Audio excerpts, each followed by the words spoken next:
একদম সেইভাবে বলে দিচ্ছে, তাকে ছুঁড়ে ফেলে দেবে নর্দমা এই ববি হকিংরা। আমি অবাক হয়ে যাচ্ছি, এটাকেই কি চোখে চোখ রাখা ইন্টারভিউ বলে? না আপনার এতটা রাগ ওনার প্রতি, ব্যক্তি রাগ আছে? না, আমার কোনো রাগ নেই কারোর ওপর। আমার কথা হচ্ছে যে রাজনীতিটাকে কলুষিত করা চলবে না। রাজনীতি কলুষিত কি উনি করেছেন? ওনাদের অনেকে করেছেন, শুধু উনি কেন করবেন, আর অনেকে করেছেন।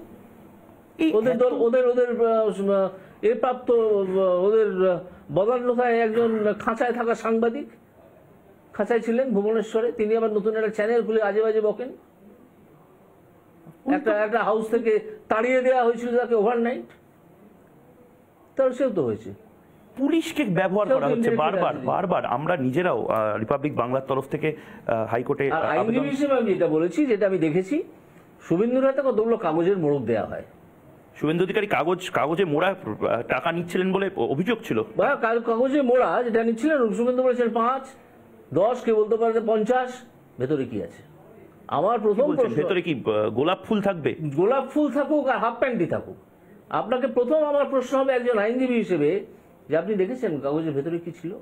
না, আমি কাগজ দেখেছি। তাহলে মানে কাগজের মধ্যে তো টাকা থাকবে বলে অভিযোগ করা হয়েছে। সে তো টাকা অভিযোগ হতে পারে, একজন একটা কাগজ, 5টা গোলাপও থাকতে পারে, 5টা গোলাপ থাকতে পারে, সেটা হাফ প্যান্টুল থাকতে পারে, পুরোনো পাঁজি থাকতে পারে, অনেক কিছু থাকতে পারে, টাকা নাও থাকতে পারে, নাও থাকতে পারে। আপনি তো বসে বসে একটা গোটা কেসকে আপনি ডিসমিস করে দিলেন। হ্যাঁ, করে দেওয়ার মতো তো। শুভেন্দু অধিকারীকে খালাস করে দিলেন। যদি একটা মিথ্যা অভিযোগ হয়, সে শুভেন্দু অধিকারীর বিরুদ্ধেই হোক বা সৌগত রায়ের বিরুদ্ধেই হোক, আইনজীবী হিসেবে আমার যখন আইনজীবী সত্তা জেগে উঠবে, তখন আমার প্রথম প্রশ্ন হবে যে ভেতরে কি ছিল? আপনি দেখেছেন, ক্যামেরায় দেখা গেছে ভেতরে কি ছিল? কেউ তোয়ালে মুড়ে নিয়েছেন, কেউ সরাসরি নিয়েছেন। যিনি সরাসরি নিয়েছেন তিনি ধরা পড়বেন। এটা তো কোনো প্রমাণই হচ্ছে না, শুধুমাত্র অপপ্রচার হচ্ছে। আর এটা প্রথম কথা চক্রান্ত করা হয়েছিল, এই চক্রান্তটাই বরাবর ছড়িয়ে এসেছে। সন্দেশখালী থেকে এই চক্রান্তটা ভয়ানক বুমেরাং হয়ে গেল না? কোন চক্রান্তটা? এই যে শেখ শাহজাহানদেরকে, মানে আমি বলতে দ্বিধা নেই, আমি টানা লাইভে বলে যাচ্ছি যে মাফিয়া রাজ। মমতা বন্দ্যোপাধ্যায় এন্ডোর্স করছেন শাহজাহানদের, অ্যাসেম্বলিতে বসে বলছে, তারপর সেই শাহজাহানকে ঢোক গিলে গ্রেপ্তার করছে আইপিএসরা, তারপরে তাদের বিরুদ্ধে মামলা দিচ্ছে। মানে এদেরকে শাহজাহানের গ্রেপ্তারিতে আমি দেখতে পেয়েছি, আজকে সিবিআই দিল না, আমি বলছি তো সিবিআই দিল পরে, শাহজাহানের গ্রেপ্তারিতে এবং শাহজাহানের বিরুদ্ধে যে ধারায় চার্জগুলো দেওয়া হয়েছে, তার মধ্যে দিয়ে আমি দেখতে পেয়েছি যে পুলিশ বা পুলিশের ঊর্ধ্বতন অফিসাররা তৃণমূলের যে অঙ্গুলি হেলনে চলতো, সেখান থেকে একটু একটু করে বেরিয়ে আসছে। তাদের নিজেদেরও তো উর্দির প্রতি একটা শ্রদ্ধা আছে। প্রধানমন্ত্রীকে নালিশ করে এসেছেন সুকান্ত মজুমদার, শুভেন্দু অধিকারী, যে লিস্ট দিয়ে আইপিএস অফিসাররা যারা দলদাসের মতন কাজ করছে। অনেকে আছেন তো, আবার অনেকে বেরিয়েও আসছেন। আবার কালকে বকাও খেয়েছেন ইলেকশন কমিশনের কাছে আইপিএসরা। ও বকা টকা খেয়েছেন কিনা আমি জানি না, এ সম্বন্ধে আমি কিছু বলছি না, কিন্তু আমার তো ভোট করতে দেবে না স্যার। হ্যাঁ, ভোট করার জায়গা, যদি কেউ কোনো বিজেপি কর্মী, বাম কর্মী ভোট করতে যায়, সে যদি মানে কাউন্টিং সেন্টার বা পোলিং সেন্টারে যদি বসতে না পারে, ভোটটা হবে কি করে? দেখা যাক। এবারে আপনার কাছে কি কোনো প্ল্যান আছে? আমার কাছে অবশ্যই প্ল্যান আছে, সেই প্ল্যান আমি বিজেপির ঊর্ধ্বতন মহলে বলবো। মানে কনফিডেন্স, আপনি বাংলার মানুষকে চোখে চোখে রেখে কনফিডেন্সটা দিতে পারছেন যে নির্ভয়ে ভোট দিতে যান এবার? যদি আমি যে প্ল্যানটা করেছি সেই প্ল্যানের বিন্দুমাত্র 20% কাজে লাগানো হয়, তাহলে এই তৃণমূল আর খুঁজে পাবেন না। তৃণমূল এই টোটকা, হ্যাঁ, এটা একটা সময় আমরা দমদম দাওয়াইয়ের কথা শুনেছিলাম, এটা তো সল্টলেক দাওয়াই, সম্পূর্ণ অহিংস দাওয়াই, অহিংস দাওয়াই, একদম অহিংস দাওয়াই। তৃণমূলকে খুঁজে পাবে, তৃণমূল জানেই না পলিটিক্যাল বিরোধিতার মোকাবিলা কি করে করতে হয়। আপনি বলছেন এবার অ্যাসিড হাতে আপনি বিভিন্ন গর্তে ওই অ্যাসিড এবং পোকামাকড় বের করার, কোনো অ্যাসিড নেই, গর্তে গর্তে হরিনাম সংকীর্তন শোনানো হবে, দেখবেন তাতেই ইঁদুর মরে গেছে। হরিনাম সংকীর্তন শোনানো হবে?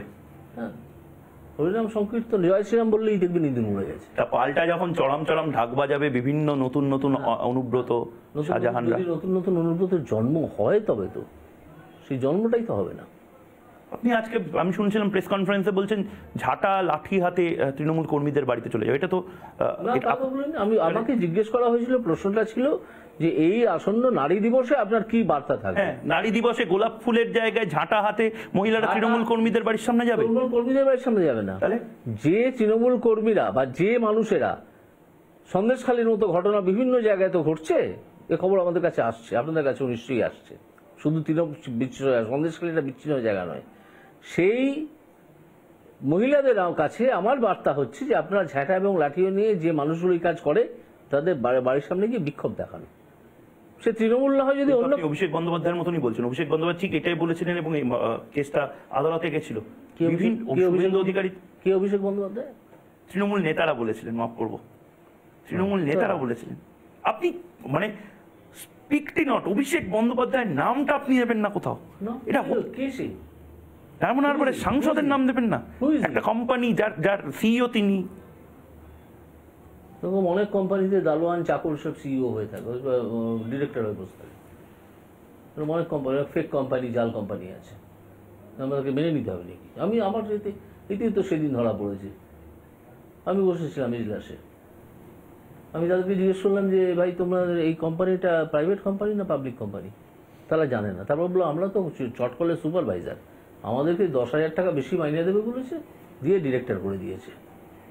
আমি তখন ইডি এবং এসএফআইও দুজনকেই তদন্তে লাগিয়েছি। এই জায়গাগুলো তো এবার মিস করে যাবেন, এবার আর তদন্তে কি করে লাগাবেন? কে মিস? আমি করবো না তো, অন্য জাজেরা তো আছেন, তারা করবে।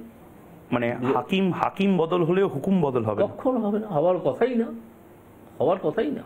কেন হবে? মানুষের যে আস্থার জায়গাটা তৈরি করেছিলেন আপনি, কোথাও মনে হয় মানে আপনি তো এই যে দু কামরার ফ্ল্যাট, দর্শকদেরও বলি, দু কামরার ফ্ল্যাটে মধ্যবিত্ত বাড়ির মতনই বিভিন্ন জায়গাতে অগোছালোভাবে বই পড়ে আছে, কাপড় জামা পড়ে রয়েছে, নলেন গুড়ের মিষ্টি খাওয়ালেন স্যার। এটাতে তো দিব্যি 5 মাস পরে অবসর যাপন আপনি টিভিতে রিপাবলিক বাংলা দেখে, অন্য চ্যানেল দেখে, সিনেমা হলে গিয়ে বই লিখে কাটিয়ে দিতে পারতেন। নাম লেখা থাকতো গোটা বাংলায় যে একজন জজ সাহেব গোটা বাংলায় নাকে দড়ি দিয়ে ঘুরিয়েছিল। আপনি কেন এই পাকে চক্রে আসতে গেলেন? কিচ্ছু নাম কোথাও লেখা থাকতো না, আর পরেও থাকবে না, সেসব প্রত্যাশা নিয়ে আমি আসিনি। আমি দেখেছি আমার সোনার বাংলা শ্মশান হয়ে যাচ্ছে, ক্রমাগত হয়ে গেছে। ছেলেমেয়েগুলো সব বাইরে। শিক্ষার অবস্থা কি? ছেলেমেয়েগুলো প্রত্যেকটা বাইরে, বাবা মাগুলো খাবে।